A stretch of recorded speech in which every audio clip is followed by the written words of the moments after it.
But I also wanted to give an update on the tragedy that happened last night here in Washington, D.C., and provide a little bit more information as we are actively working to investigate and understand what occurred and why.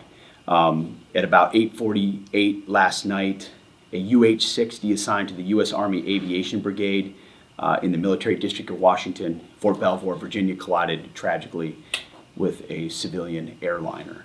The unit involved, the Army unit involved, was Bravo Company 12th Aviation Battalion at Fort Belvoir. It was an annual proficiency training flight. And when we look at the crew, and not all kin have been notified, so we're going to withhold ranks and names at this point. We do know on our side who was involved. It was a fairly experienced crew, and that was doing a required annual night evaluation. They did have night vision goggles. The 12th Aviation Battalion, as of now, is granted a 48-hour operational pause on contingency missions as what happened is reviewed, and a senior level aviation team, an investigative team from our Aviation Safety Center, was deployed last night and already is in Washington, D.C. to investigate what's going on.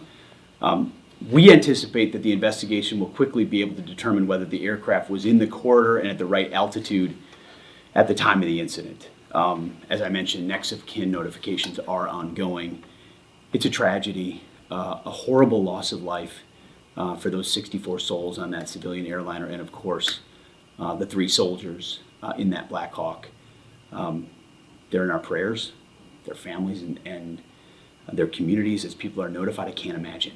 And I know it's gone from a rescue mission to a recovery mission, and we're with all the first responders that are moving actively too. So at the Defense Department, our thoughts and prayers go out. We are actively investigating to find out what happened and why. And as we get updates, you will have them. God bless.